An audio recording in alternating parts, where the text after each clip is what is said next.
이 봄 피어나는 꽃을 보면 마음까지 환해지잖아요. 꽃을 보듯이 여러분 보시라고 꼭 권해드리고 싶은 책이 있습니다. 꽃에 사연이 있는 것처럼 이 책에도 사연 하나하나가 실려 있는데 그 하나하나가 꽃처럼 아름답거든요.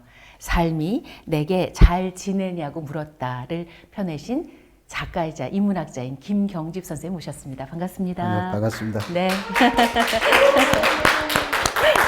선생님, 우리 독자들 생각해서 신경 써서 의상 선택하셨죠? 봄에 뭐가 잘 맞을까? 네. 그러고 안부를 물었잖아요, 책에서요. 그러니까 저도 뭔가 대답을 해야 되는데 이렇게 잘 있습니다 라고 생각을 해서 이런 옷을 골랐습니다. 네. 저 여기 재밌는 표현이 있어서 이걸 꼭 여쭤보고 싶었어요. 어른 연구소. 예. 어른을 연구해요? 어른을 연구한다는 것보다 어른이 연구 좀 해보자 뭐 이런 건데요. 아, 네. 우리 사회에 제대로 된 어른 없다라고 아쉬워하잖아요. 정작 제대로 된 어른이 되는 훈련도 해본 적이 없고, 그 다음에는 또 하나는 시니어들이 앞에 좋은 선행 모델이 없잖아요. 그것만 탓하기보다는 그러면 우리가 좋은 어른이 한번 되어보자. 어떻게 되지? 기본적으로 뭐 생각도 좀 하고 젊은 사람들을 하고 이야기도 좋지만 더 중요한 거는 이 사람들을 위해서 우리가 뭐 해줄 수 있지? 거창한 게 아니라 저는 간단하다고 생각해요. 내가 책 한 권 읽는 모습을 보여주는 것도 좋은 어른의 모습을 보여주는 거고, 그래서 그런 다양한 것들 좀 생각해 보자. 젊은 사람들 같이 모아서, 그래서 우리가 크루라고 하거든요. 그럼 같이 이야기를 하면서 우리가 뭘 했으면 좋을지를 한번 고민도 좀 해보고 제안도 해보고, 그래서 그냥 가벼운 마음으로 시작을 했는데 생각보다 할 게 꽤 많은 것 같아요. 네. 그 할 게 꽤 많은 것 같아요 해서 말씀이 멈추면 안 되는 것이, 진짜 선생님 연구하시기 위해서 이웃나라 일본에서 나온 책도 다 찾아보시고 그동안 많이 이모저모 살펴보셨잖아요. 저는 이제 일본 책 말씀을 하셨지만 최근에 책을 보면서 내린 결론 중에, 이게 뭐 섣부른 판단일 수는 있겠지만 일본 책 보지 말자거든요. 그러니까 이건 건강 얘기, 뭐 재산 관리 얘기. 그러니까 이 사람들은 오래됐으니까 그게 중요한 화두가 될 수 있지만 그걸 우리가 받아서 책을 쓰는 게 똑같이 하는 거예요. 그러니까 그 책 안 봐도 네가 건강 관리 알아서 하면 되고, 중요한 거는 어떻게 삶의 밀도를 좀 농밀하게 채울까. 그래야 내가 마지막에 삶의 어떤 의미도 좀 새겨볼 수 있고, 더 중요한 거는 저는 그렇게 늘 그런 말을 해요. 손녀 손자가 그렇게 이쁘면 당신이 에너지가 남아있을 때, 배터리 요만큼이라도 남아있을 때 제가 어떻게 하면 한 뼘이라도 좋은 세상에서 살 수 있을까, 그 생각을 하면 방관을 할 수 없을 거다. 그러니까 내가 뭐 친구들 만나서 책 읽어라라고 하는 것도 무슨 꼭 책이 꼭 지식을 주고 이래서 뿐만 아니라 그 모습을 아이들에게 보여주는 것만으로도 당신은 중요한 역할을 하는 거다. 그런 이야기들이 바로 이 책에 실려 있습니다. 근데 선생님, 저는 사실 인문학자가 내신 책이라 그래서 맨 처음에 어려울 줄 알았어요. 예. 사실은 인문이라고 하는 게 논리의 문제도 있지만 선생님이 이제 삶의 문이라는 말씀을 해주셨잖아요. 그 문의는 되게 다양한데 하나의 패턴이 아니잖아요. 내 문의가 과연 뭘까? 그거를 이론으로 설명하는 것도 좋지만 다른 사람이 살고 있는 삶의 문의를 보면서 내 삶의 문의를 비춰볼 수 있는 것, 저는 그게 중요한 공감이고 대화고 그런 거 아닌가 싶어요. 그래서 여기 진짜 다양하고 공통점은 따뜻한 삶의 이야기들이 들어있는데 전 정말 몇 번이나 울컥울컥하고 실제로 울었어요. 왜 그랬을까요? 제가? 저도 쓰면서 그랬어요. 선생님도? 예. 그러니까 쓰다가 울컥해서 멈춘 적이 몇 번 있었어요. 그 왜 이렇게 눈물이 나죠, 이 책은? 메말라서 그렇다고 생각해요. 우리가. 예. 각박하고 메마르고 또 하나는 외롭잖아요. 그러니까 의외로 사람들이 누군가를 만나서 가슴을 터놓고 얘기하는 것을 두려워해요. 뭐 코로나가 이제 그걸 더 강화시킨 측면도 있지만 근본적으로 나 혼자 있다라고 하는 어떤 근본적인 두려움도 있고요. 짤막한 릴스, 뭐 쇼츠 이런 것만 많이 보잖아요. 도파민 중독. 예, 생각할 틈새가 없는 거예요. 직관적이고, 아, 삶은 이런 거구나라고 한번 좀 느긋하게 생각해 볼 수 있고, 아, 다른 사람은 이렇게 살고 있구나. 또 하나는 이런 거죠. 저는 제일 비겁한 게 나보다 못한 사람을 보면서 위로받는 건 참 비겁한 거라고 생각을 해요. 맞아요. 근데 그게 아니라 격려를 받을 수 있는, 아, 저렇게 살 수 있는데 왜 나는 그거 못했지? 그러니까 관심을 갖고 이렇게 눈길을 주는 것만으로 저는 중요한 말 걸기라고 생각을 해요. 그러니까 내 삶에 말 거는 것, 그랬을 때 삶이 나한테 뭐 잘 지내니? 라고 물어볼 수 있고, 그게 되면 내가 다른 사람한테 뭐 잘 지내고 있니? 라고 물어볼 수 있는 그런 어떤 물꼬를 좀 트이는 네. 그런 역할을 했으면 좋겠다 싶었습니다. 그런 물꼬들이 정말 관계마다 이 책에 담겨 있는데 아까 말씀하신 좋은 어른과 좋은 젊은이들의 관계에 관한 글도 몇 편 있잖아요. 저희 친구가 이제 회사를 하는데 환경 미화하는 분들한테 이제 그런 관심을 가졌던 친구예요. 그래서 식당도 내주고 뭐 뭐도 하고 그 얘기도 이제 전 그 친구가 고마운 게 저희도 이제 학교에 있을 때 그게 많잖아요. 예전에는 다 직원이었어요. 맞아요. 예. 그런데 이제 IMF 이후에 전부 다 아웃소싱을 네. 하면서 용역으로 바뀌었거든요. 맞습니다. 이 사람들이 이제 화장실에서 식사를 하고 있는 거예요. 야, 이건 말이 안 된다. 그럼 이제 대학 당국은 뭐라고 말하는? 그건 우리 영역이 아니라는 거예요. 법적으로 뭐 아니면 경영 측면에서 설령 그렇다 하더라도 애들이 그거 보면 무슨 생각을 하겠냐. 아, 저렇게 살면 안 되는구나. 내가 바보같이 살면 저렇게 당하는구나. 그렇게 보고 배울 텐데 그게 아니라 여기서 대우를 해주고 저 사람들이 고마운 걸 알면 얘들도 아, 나보다 못하는 사람, 나를 도와주는 사람에 대해서 존중할 수 있지 않느냐. 교수 식당 하나 이렇게 한간해서 시간을 교수들 먹는 시간 대충 정해놓고 뭐 1시 반부터 2시까지는 이분들이 와서 식사를 할 수 있게 오픈을 해줘라. 그럼요. 끝까지 안 했어요. 그래서 이제 그 얘기를 좀 화가 나서 이제 그 친구한테 했더니 자기네도 사실 그렇게 한다는 거예요. 한 몇 달 있다가 만났는데 자기는 그렇게 했대요. 그런데 처음에는 그렇게 청소하시는 분들이 막 좋아하고 고마워하다가 자기는 깜짝 놀란 게 직원들이 좋아한다는 거예요. 그러니까 약자를 이렇게 보호해 줄 수 있고 약자 편에 서줄 수 있고 배려해 주고 난 그런 회사 다닐만 한데 그 사실은 내가 배려한 게 아니라 내가 배려를 당했다는 거예요. 그래서 그 상호성이라고 하는 게 누가 강해서 주고 이러는 게 아니라 서로 이렇게 좀 제일 중요한 건 그거 같아요. 관심을 갖고 볼 수만 있어도 저는 큰 변화의 시작은 가능하다. 그럼요. 왜 아픈 곳에 손이 간다고 예. 우리가 손이 가야 할 곳이 우리 사회의 가장 아픈 곳이어야 그게 하고. 중심이잖아요. 그러니까요. 몸의 중심은 내 몸에 아픈 데가 중심이에요. 네. 제가 대학원 다닐 때 저희 학과장이었던 신부님이 계세요. 우리가 뭐 이렇게 어디서 외부 선물이 오건 당신 뭘 받는 거 분명히 봤단 말이에요. 근데 나중에 보면 며칠 있다 보면 학생 손에 가 있는 거예요. 네. 당신은 맨날 떨어진 신발 신고. 그 양반이 그러시더라고요. 평생 살면서 누군가 세 사람한테 중요한 도움을 줄 수 있으면 그 삶은 살만한 거다. 그런데 생각보다 사실은 그 생각을 안 하고 사는 것 같다. 나는 그냥 간이 여기라는 거예요, 당신은. 누군가 나한테 줬으면 그거는 저 사람이 나를 좋아해서 주는 거지만 동시에 당신이 알아서 이렇게 더 어려운 데 쓰십시오라고 하는 뜻이 있으니까 그 세 사람을 해줘라. 조건이 있었어요. 이거 누가 준지 절대로 알려주지 마라.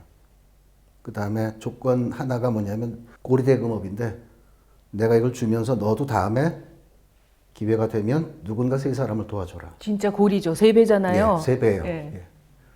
예. 그게 조금 퍼지면 세상도 살만하고 삶도 그렇게 각박하거나 메마르거나 그러지 않을 수 있을 거다.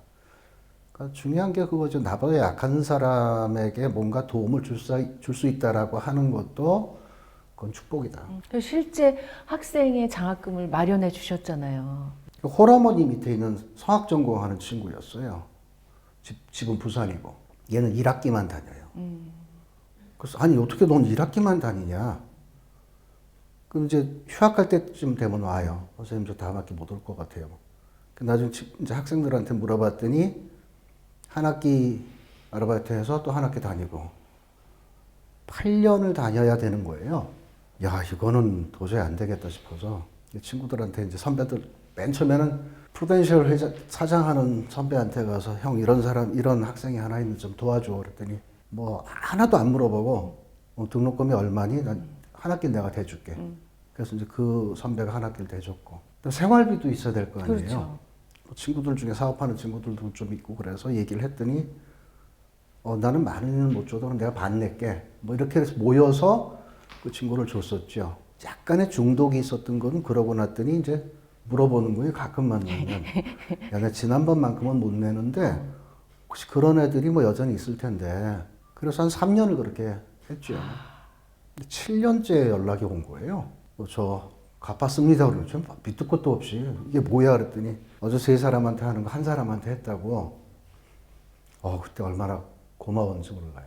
사실 졸업하고 7년이면 아직 자기 앞가림하기도 힘든 나이거나 상황일 텐데. 대출금 아마 겨우 갚았을 거예요. 예. 등록 대출한 거 예. 갚고. 근데 그 친구 말이 저는 지금도 기억에 나는 게 너 이렇게 빨리 냈니? 그랬더니 뭔가 하나를 해놔야 앞으로도 할 것 같은데 내가 결혼을 하면 나도 이렇게 내 맘대로 못하니까 먼저 하나 해놓고 그다음에 아마 2회, 3회 저는 선생님 시간이 좀 걸릴 거예요. 제 집사람도 뭐 설득도 하고 뭐 같이 하면서 뜻도 모으고 그 마음이 참 너무 고마웠었어요. 그거 읽고 사실 눈물이 나더라고요. 그 젊은이의 마음이 어땠을까. 농부와 시인 얘기도 저는 정말 뭉클뭉클해서 그 친구한테 저도 신세를 졌던 게 대학원 다닐 때 뭐 저희가 주머니 많으니까 근데 그 친구 대기업 다녔었거든요. 근데 어느 날 갑자기 그만뒀대요. 야, 남들은 못 가서 한다 그랬는데 네가 배가 부르구나 그랬더니 이유나 들어보자. 출근하는데 이렇게 보도블록 사이에 아마 요 계절쯤 된 것 같아요. 민들렌즈 복수초가 이렇게 노랗게 피니까 걔하고 말 걸다가 지각한 거예요. 그러고 며칠 사표 내고 고민하던 출판사로 옮겨가서 남의 글밭 읽어주고 그러다가 전업시인이 됐는데 전업시인이라고 하는 게 거의 뭐 아유. 가난의 삶을 선택한 거잖아요. 근데 그 친구가 그 얘기를 하는 거예요. 내 친구 중에 이런 친구가 있는데 1년에 2번 쌀을 보내준다. 정말 시인과 농부인 거예요. 시인의 친구가 농부인 거예요. 농부의 친구가 시인이고. 그 친구가 그 보내준 이유가 뭐냐 그랬더니 야, 네가 얼마나 공상 떨면 쌀도 보내주냐 그랬더니 그게 아니라 어느 날 갑자기 쑥 하고 왔다는 거예요. 내가 져서 너한테 줄 때 나는 시인인 친구가 있다는 것만으로 이미 족하다. 치사하게는 안 살았으면 좋겠다 네가. 그러니까 내가 너 밥은 내가 대줄 수 있으니까 밥 걱정하지 말고 시 열심히 써라. 그러니까 그 말이 이 친구한테 이제 박혀 있는 거예요. 누군가는 장자가 그랬대죠. 뭐 좁쌀 안에 우주가 들었다고 그러는데 이 친구의 쌀 하나에는 시 한 줄씩이 들어있는 거예요. 크게 내색하고 생색내는 게 아니라 그냥 마음에서 불쑥 오다 주소서 하는 거죠, 사실은요. 쓱 보내놓고 시 열심히 써. 그게 다인 거예요. 근데 그 말 속에 그 염화시중을 넘어서는 그 따뜻함 서로 다 아는 거죠, 뻔히. 그래서 이 친구를 좀 기억했으면 좋겠다 싶어서 이렇게 연결을 할 때 시인과 농부라고 하는 주패의 곡하고 너무 이게 딱 맞는 거예요. 그래서 그렇게 한번 담아보면 좋겠다. 조금 각색을 한 거죠. 그리고 이런 이야기들이 26편이죠, 선생님. 예. 26편이 담겨 있어서 저도 이제 글에 관심 많은 사람으로 영업 비밀을 좀 여쭤보고 싶었어요. 어디서 이 소재들을 다 찾아내신 거예요? 얼마나 갈무리를 해두신 거예요? 저는 아마 그건 어렸을 때부터 몸에 익은 것 같은데요. 저희가 6남매예요. 제가 막내인데 전공이 6남매가 다 달라요. 그리고 예전에는 이제 어렸을 때 옛날에는 밥상머리에서 말 못하게 했잖아요. 맞아요. 복달아난다고. 저희 아버지는 밥상머리에서 그런 거 안 했어요. 마음껏 얘기하는 거예요. 그러면 이렇게 듣잖아요. 그러니까 저는 어린데도 뭐 큰 누나가 하는 얘기, 뭐 둘째 형이 하는 얘기 각각 서로 다른 분야인데 이렇게 들어요. 저거 재밌네. 이 기억을 해요, 이상하게. 그러고 나서는 그게 몸에 배서 그런지 신문을 보거나 뭘 할 때도 요거는 괜찮네. 그다음에 이제 학생들 가르치면서는 어떻게 됐냐면 요거는 어떤 토픽에 어떤 주제를 다루고 할 때 샘플을 쓰면 좋겠다. 그게 몸에 밴 것 같아요. 그래서 뭐 이렇게 보면 아 저거는 나중에 이런 거 있으면 잘 이렇게 갈무리해서 쓰면 좋겠다. 그러고 뭐 요즘 이제 기억이 잘 안 나니까 메모를 하죠. 네, 네. 그러면 선생님 이거 시즌 한 10까지 나올 수 있나요, 이 책? 제가 볼 땐 그런데. 사실은 저는 이 책을 쓸 때 무슨 생각을 했냐면 리더스 다이제스트 있잖아요. 아, 맞다. 우리 다 그거 읽으면서 그 자랐어요. 버전이었던 예. 거예요. 그러니까 그 세례를 받고 살아서 아, 왜 우리는 이런 거 없지? 예. 좋다. 예. 그래서 아마 그런 식으로 이렇게 좀 반응이 있으면 굳이 꼭 제가 쓰는 게 아니더라도 이제는 좀 따뜻한 이야기도 서로 좀 이렇게 나누고 살면 좋겠다. 그리고 실제로 뭐 라디오 같은 거 사람들이 반응도 보면 청취자들이 그런 사연을 보낼 때 반응들이 꽤 높잖아요. 그래서 아 사람들은 누구나 다 그런 어떤 감정 거기다 공감할 수 있는 어떤 바탕 이런 게 되어 있다라고 느끼기 때문에 좀 더 많아졌으면 좋겠어요. 그러게요. 근데 굳이 선생님이 시즌 10까지 써주세요. 다른 시키지 마시고 선생님이 써주세요. 알겠습니다. 그래야지 이 글맛이 나죠. 예. 아버님 얘기를 조금 여쭤봐도 결례가 되지 않을까요? 좋습니다. 무척 깨인 분이셨던 것 같아요. 몇 년생이셨죠? 1914년. 와. 그런데 그 어른께서 어떻게 이렇게 자유롭게 교육을 하시고. 저희는 한 번도 아버지한테 그건 안 돼. 라고 들어본 적이 없어요. 저희 둘째 누나가 외대 에스페란토과를 간다라고 했어요. 에스페란토가 뭔지도 모르는 사람들이 허다했을 텐데, 그러니까 50년대 후반, 60년대 뭐 이랬을 텐데, 아버지가, 가. 근데 뭐 사정에서 거기 안 가고 이제 교대를 가서 교사가 됐는데, 한 번도 그런 적이 없으셨어요. 그건 안 돼. 너 그렇게 해서 어떻게 살래? 뭐 이런 것도 안 하셨고, 지금 생각해도 페미니스트셨어요. 1914년생 어르신이요? 예. 그러니까 뭐 우리 식당 같은 데 가서 맛있는 게 당신이 드셔서 출장 가서 맛있는 걸 드시면 주방장한테 몰래 이렇게 좀 사례하고 레시피를 얻어와서 가끔 해주셨어요. 그런데 조건이 있어요. 집에서 아버지가 이런 거 해준 적 있다라고 나가서 뻥끗도 하지 말라고.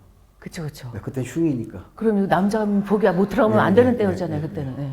저는 제일 아버지에 대한 그 오랜 감정이 제가 막내니까 짧게 살았잖아요. 저는 13년을 같이 살았는데 4살 때부터 그냥 같이 책 보고 그거 같이 읽고 얘기하고 삼국지 얘기하고 그다음에 뭐 산책 가고 제가 다방에 3살 때부터 다녔거든요. 아버지 되게 커피를 좋아하셨어요. 이제 다방 가면 그 마담 언니가 요만한 애가 보니까 귀엽잖아요. 너 뭐 먹을래? 그럼 나도 커피요. 그러면 연유 이렇게 타가지고 되게 따뜻한 분이셨어요. 저는 학교 다닐 때 제일 이해가 안 됐던 게 아버지를 되게 무서워한 친구들이 많았거든요. 네. 그래서 왜 무서워? 이제 저는 그때 이제 아버지는 안 계신 거예요. 중학교 때 돌아가셨으니까. 아니 왜 아빠가 왜 무섭냐? 세상에 제일 편하고 따뜻하고 대화도 통하고 이러는 건데 그래서 시간이 지나고 나서야 우리 아버지가 좀 유난스러웠구나 뭐 그런 생각을 하게 됐죠. 그러면 그런 아버지가 되셨죠? 그럴 것 같아요.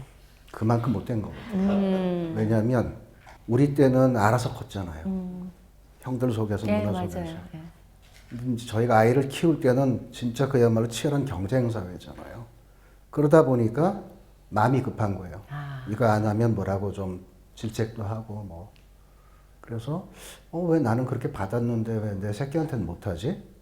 그러니까 처음엔 핑계는 그런 거였죠. 내가 자란 세상과 얘가 자라는 세상이 달라서 그건 어쩔 수 없다라는 건데 나중에 이제 얘들이 다 크고 나서 이렇게 들어보면 그런 것만 기억하더라고요. 잘해준 건 기억 안 나.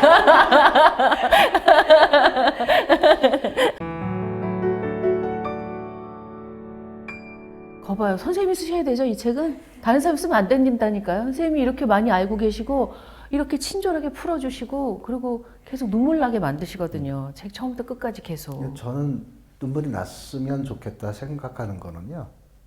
정화 작용을 하는 것 같아요. 그리고 한번 좀 이렇게 안에서 쿵 하고 밖으로 나오든 속으로 이렇게 좀 감정이 저는 심장이 그러니까 굳어지는 게 이 심장이 아니라 마음의 심장이 굳어졌을 때 이미 그 사람은 죽은 사람과 마찬가지로 생각을 하거든요. 그래서 말랑말랑한 심장을 갖기 위해서는 때로는 울 수 있어야 되고 특히 그 우는 게 슬퍼서 우는 게 아니라 공감해서 우는 거잖아요. 근데 공감을 했다라고 하는 건 나도 그런 조건이 됐을 때 표 안 나게라도 나도 거기 참여하고 싶어라고 하는 어떤 마음의 결정이기 때문에 저는 그런 눈물은 필요하다고 생각을 해요.